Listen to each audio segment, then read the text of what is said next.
So good morning once again. My name is Kristen, and from all of us on David's team, I'd like to thank each and every one of you for committing to spending 30 minutes of your day with us today. Although our time together is quite brief, we're really excited for you to hear today's session, and we're confident that you'll take away something that's going to help you in your leadership and your life.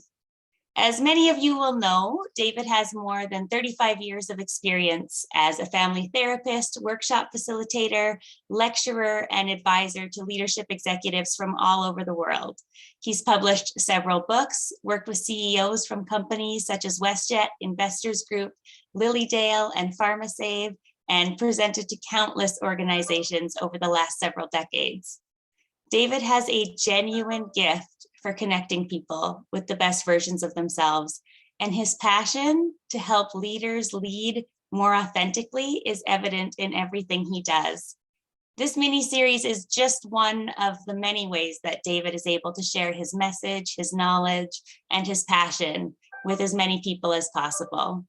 Today's session, Accountability, Turning Employees into Owners, is the 7th of 8 mini sessions where David will be sharing his leadership insights and offering just a small sample of what you will experience at his 3-day online Authentic Leadership Academy in April. In April's Academy, David will be diving into this topic as well as several others in much greater depth. It's going to be an engaging, unique experience that truly will create an opportunity for transformation. And as you listen to today's session, you may find that you feel called to join us for the Academy, where we would absolutely love to have you. At the end of today's session, we will let you know how you can sign yourself or members of your team up for the Academy. And also, if you do find value in today's session, we'd greatly appreciate you sharing an invite to our next mini session with someone in your life. Perhaps a new leader in your organization, a new parent you know, or a friend who's been feeling the great responsibility of leadership and could use some renewed passion. Whoever it is that comes to mind, it would be really wonderful to have you share a link to next week's session and welcome them to our community. Next week's session is a topic that we all hear spoken of frequently: culture. David will be sharing his insights on culture and how to engage talent through the power of alignment. It will be our last session, and it's one you really don't want to miss out on. When it comes to leadership and learning, the journey and the responsibility never end. So thank you again for joining us this morning. It's always so wonderful to see so many leaders committed to learning and growing and showing up as the best versions of themselves. So without further ado, here is David. Thank you, Kristen, as always, for setting the stage here and being so positive. I love your energy. Thank you, everybody, for joining us again here. I'd love to hear, you know what I love most about this is the community that's developed. Many of you have been in this is session 7, and I would love to hear if you've been to all 7 sessions. I'd love to hear that in the chat room. What brought you back? And if you're here for the first time, what brings you here today? And you can, and Kristen will be posting all these links, but all of this will be recorded, of course, and will be available on my YouTube channel. So are you aware that I just heard this news that gasoline prices are going to go up another 20% this weekend?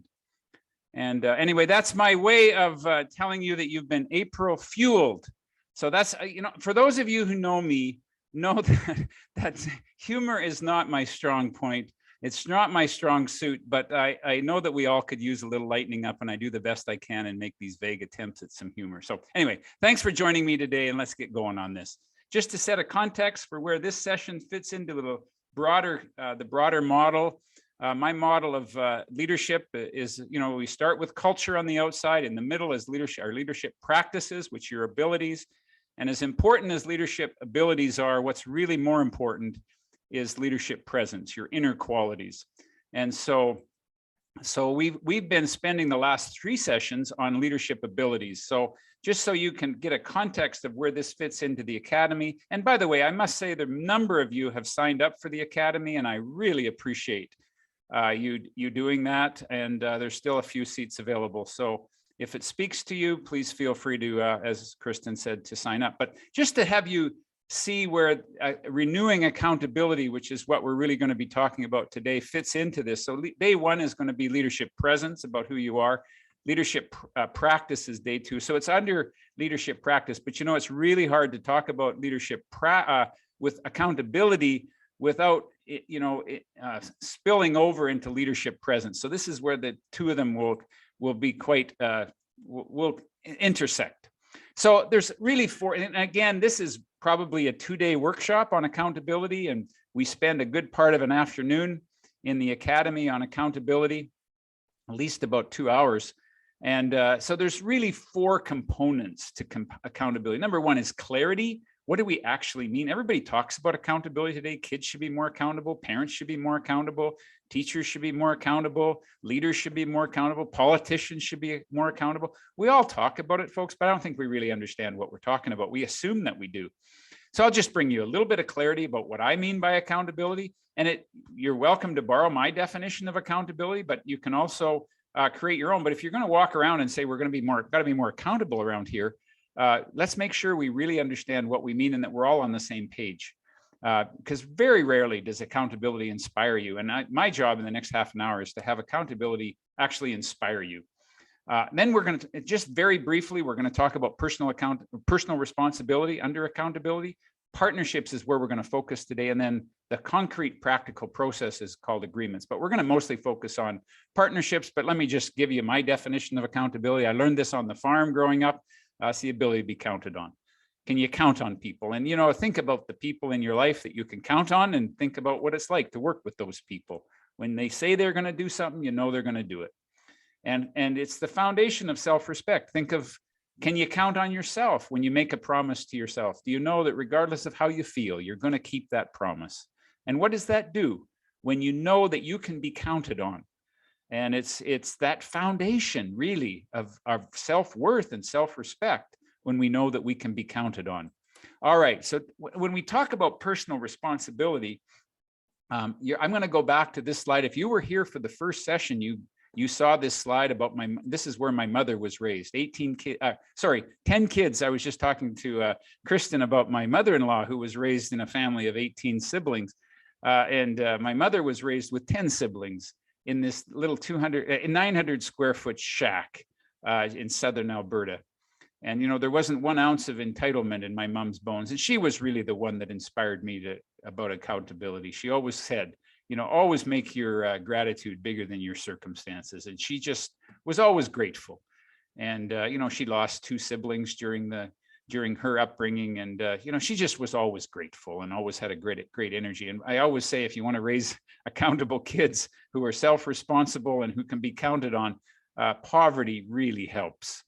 But I'm getting a little ahead of myself. After my mom's passing in 1999, I found this quote in her journal. I mean, think about it. What would you rather have from your parents?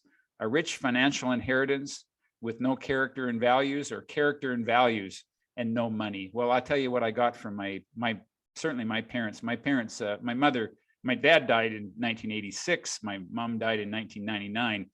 And when my mother died, she died broke. Well, I didn't get any financial inheritance. I got something even more important, and that is her values and her character and her journals. And in her journals, this was a quote, among other quotes that you'll often see me cite my mother, but this was a quote that I found from my mother on the definition of maturity: the ability to do a job, whether or not you're supervised, finish a job once you start it, carry money without spending it. Well, 2 out of 3 isn't bad, eh? And number 4, be able to bear an injustice without wanting to get even. And she wasn't talking about allowing injustice to roll over us. What she was saying is stand tall in the face of injustice without any motive of revenge. That's maturity. And what she would often say is maturity doesn't come with age. It comes with the acceptance of responsibility. So what does this have to do with personal responsibility in the workplace? We institutionally deny the fact that each of us, through our perceptions and our choices, is actually creating the culture that we so enjoy complaining about. Think about how much we grow up in this culture of what I call a culture of complaint, that I think my mother would say we're spoiled. And whether it's the culture that we live in, I just talked to a recent immigrant that came to Canada, and we were talking about our work with entrepreneurs. was actually a podcast that I was doing on his podcast, and he does this podcast for entrepreneurs. And I was telling him that when I work with entrepreneurs, I frequently ask them, how much is enough? So I asked this podcast interviewer, John, I said, how much is enough? Well, he came over, his mom and dad came over during the Vietnam War on the boat when his mom was pregnant, and he was born here in Canada. And I said, how much is enough? And he said, just living in Canada is enough. And he kind of got teary about it. Anyway, we institutionally divide. So whether we complain about the country that we live in, whether we complain about the government that we have, whether we complain about the leaders in our organization, we just remember this: we institutionally deny it, that through our perceptions is actually creating the culture that we are so enjoying complaining about, deciding that I have created the world around me, and therefore I'm the one to step into healing it, is the ultimate act, folks, of accountability, to take ownership, right? This is personal responsibility. Now, we get into this much more in the academy, but I just say that many of us, as a defense against our own lack of courage to make a change in our lives, it's so much easier to live in the victim box, which is what I call life taking. It's about blame. It's about consuming. I don't know if you've ever looked up the word consumer in the dictionary, and what you'll find is using up and depleting. And I find it very fascinating. We call this a consumer society. So we consume, we take, we talk about people, we triangulate, which is really another word for gossiping. We contaminate, where we let our bad mood make everybody else in a bad mood. We ignore wrongs, stuck in the past, and we have the sense of entitlement, versus personal responsibility, which is, instead of problem focused, we become solution focused. Instead of consuming, we contribute. We're givers. There's givers and takers in life, folks. And what kind of person are you? Are you a giver or are you a taker?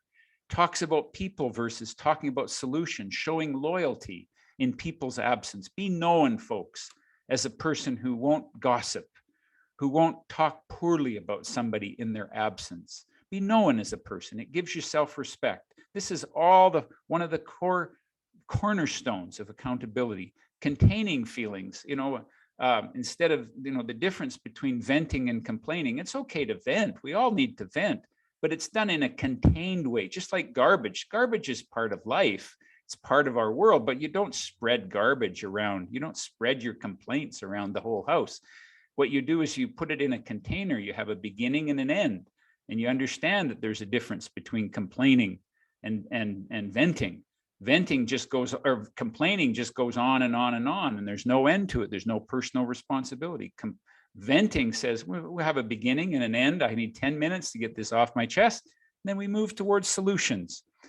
We right wrongs. We let go of the past. And the antidote to entitlement is a sense of gratitude in our lives.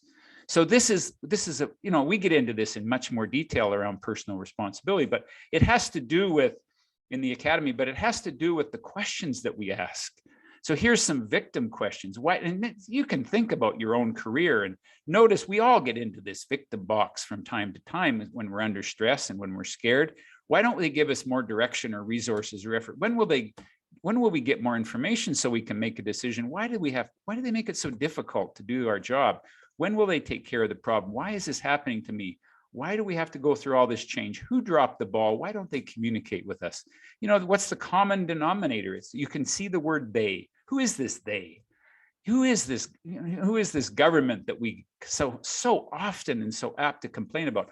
I'm not saying that I agree with everything that the government does, but who is the government if we don't take ownership for it? This is about personal responsibility. So then it's about shifting our questions. What can we learn from this situation? How can I be more clear and proactive about asking for what I need? What can I do today to solve the problem? How can I move the project forward? What action can I take to own the situation? How can I communicate better? How can I create a clear vision for myself and be more focused? How can I be of service here? This is personal responsibility. And just by noticing the questions that we ask will move you into a life-giving situation. And just notice the energy that happens when we ask the left-hand questions versus the energy that happens when we ask the right-hand questions. This is all the cornerstone of accountability. Now I want to talk about partnerships, because that's really the focus of what I wanted to do in this session today. I mean, the corner, we got clarity and personal responsibility, but now how do we actually turn employees into owners? And I want to share with you what I've observed in this probably the last couple of decades in this field of leadership and organizational development, that I see in this organizational, in our organizations today, this outdated, what I call a parental employment contract. And if you can imagine the parent, adult, and child, and there's a hidden and sometimes not so hidden contract that says this: I'll play nice as an employee and you take care of me. And if you don't take care of me, I'll be mad at you for being a bad parent. And how this shows up, and I'll just describe to you a little bit more detail, is if you do this, if you do as you're told, score high on your performance evaluations, be available 24/7, do your job plus somebody else. Now, where have you heard that before? Think about how we treat children and how we even the word supervision of children, and how we grade children and how we evaluate children. And just notice how we treat employees like children. We will give you job security until we can't. We'll give you a competitive salary and benefits. We'll give you an evaluation of 1 out of 10 as to how pleased we are with you. And we'll give you promotional opportunities, and we'll give you a good culture. It's up to the boss to make all this happen. It's up to the parent. And if the parent doesn't do it properly, the child will be mad at the parent, and they'll go on strike, or they'll develop a sense of entitlement, and they will revert back to a childhood mentality. So just notice when you've seen this contract playing out in some of the organizations. And by the way, if you've seen your own organization move past this, shine a light on it, because many organizations are still caught here. And if you're not currently living in this kind of contract, then think about where you have lived in the past in previous jobs. Because what my job is that my vision, if you will, is to move us from a parent-child to an adult-to-adult relationship. But it's not just up to the boss to step down and be an adult. It's up to the child, the employee, to step up and be an adult, so that we can really treat each other as adults. And a lot of people come in, it's a breach of contract, because the old contract has been, I'm going to stay as a child, and you end up as a dependent child, and you have to take care of me. So it's really important in the hiring process that we assess this as well. But I personally think that the pandemic has shaken this up, and it's made it a fertile ground for us to come back together after this pandemic and renew the contract of how we work together. And I think it's an excellent time for us, because our values have been shaken up. People have said, I don't want to work this way anymore. We got to create a more flexible workplace. I want more input in this. It's moving into an adult-to-adult relationship, but you can't put demands on an organization. Just, that's a defiant, and by the way, compliance or defiance on either side of that coin is not moving into an adult-to-adult relationship. Just demanding it is not the answer. It's a negotiation. So let me just give you a vision of what the partnering contract would look like. If you clarify expectations, mutual agreements, create value, and deliver agreed upon results, keep your promises, keep learning and growing, take responsibility for your own security. And I have always believed that it has never been a job of an organization to get, it's not your leader's job or your employer's job to give you job security. Job security is an inside job.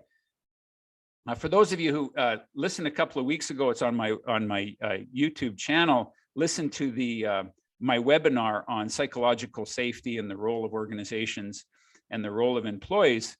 And what you'll hear in there is that it's the leader's job to make it safe. That's external, but it's an employee's job to be secure and to find that security. It's not up to the organization to make you secure. But again, that's the old parental contract. I'm going to take care of you. I'm going to make it secure here for you. And then we're mad when you can't.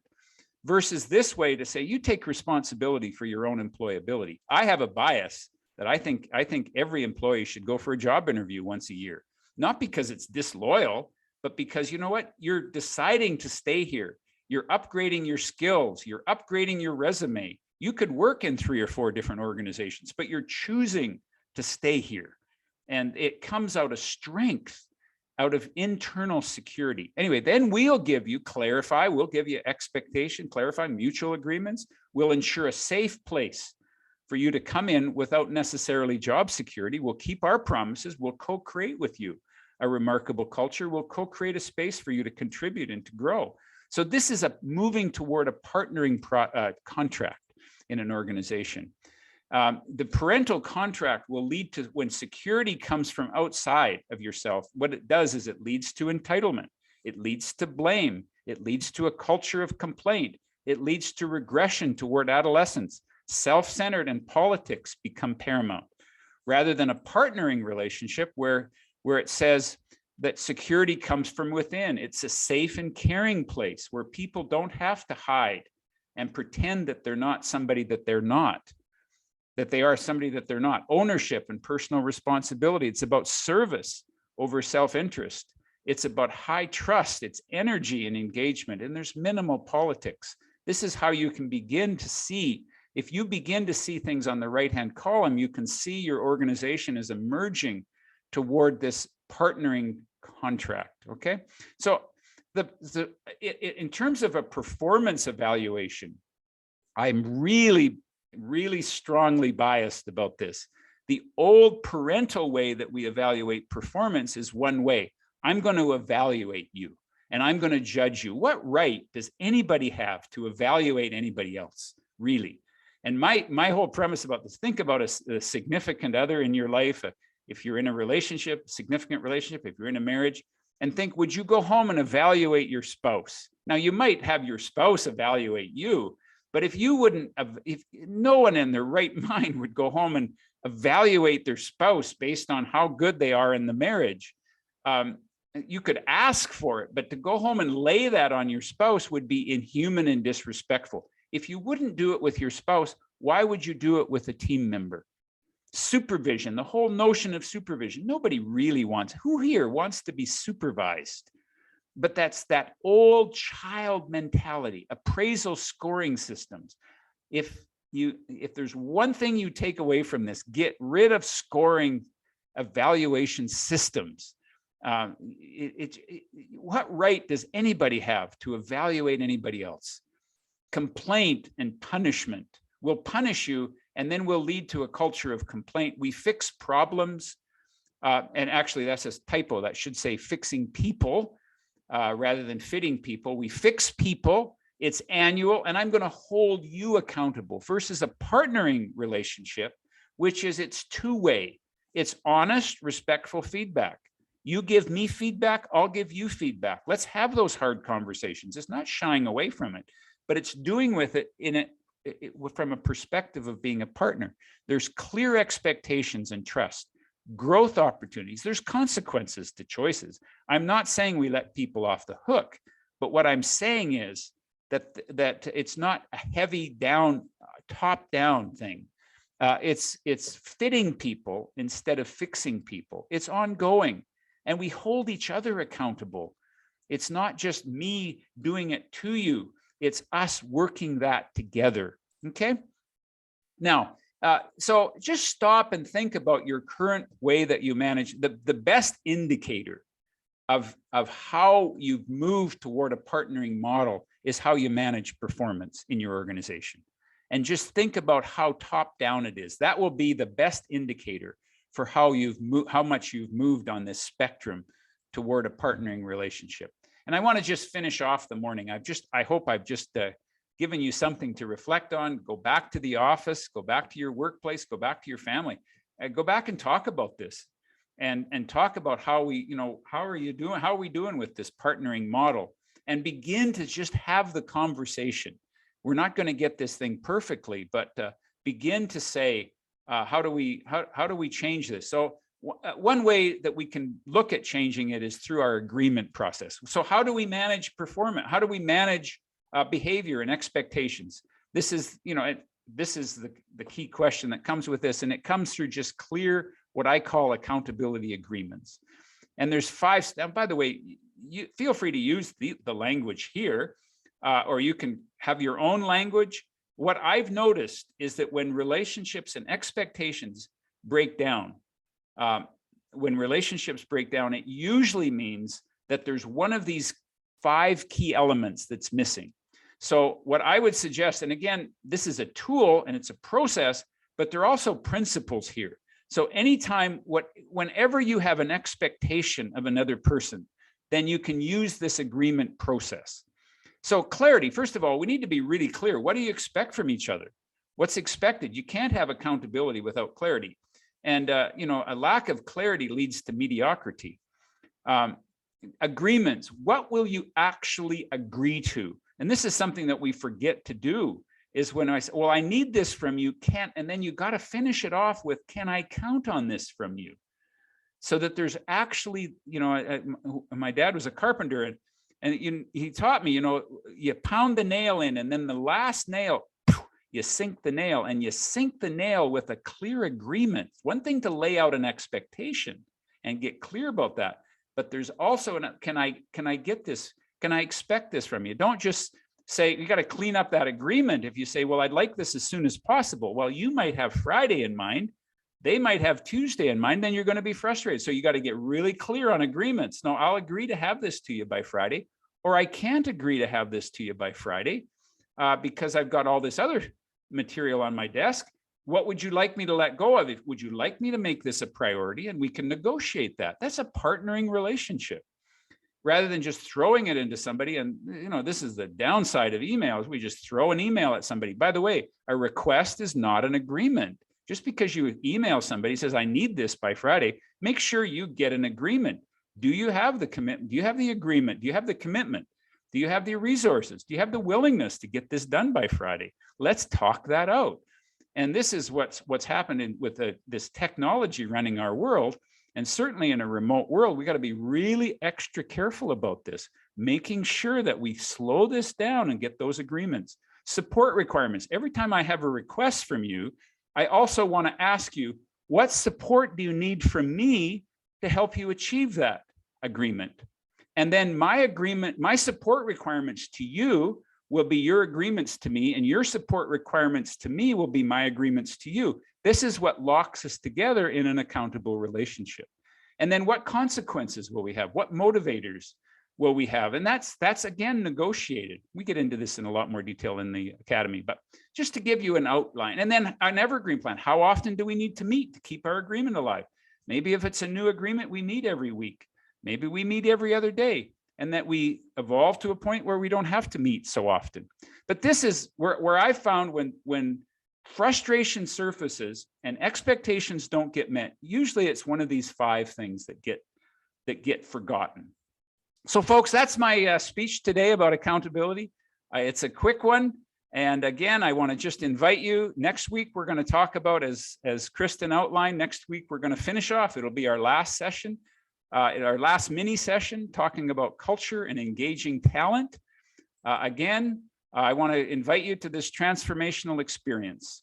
There's still seats available, and I hope that you'll sign up for the Leadership Academy. And you know what? If you're not available and can't make it, it might be a good gift that you can give your team members to sit in on this. We've still got some seats available. And I'll leave you one last thought here, folks. And that is that we're going to give you one more day. I know that there was a deadline that the special offer was going to end at yesterday, but if you've stuck around for this session today and stuck around till the end, you can get the special offer at one more last chance. Just today will be the very end of it, and just use the code last chance. And you have to be on this call at this point to be able to get that to be able to use that code. All right. With that in mind, we're going to open this up. I'll stick around for another 10 or 15 minutes if there's questions, if people have some reactions, questions, takeaways. Please put in your chat room what value you got from this today. And and if you have any questions, Kristen will monitor the chat room. And on that note, I will stop sharing and come back.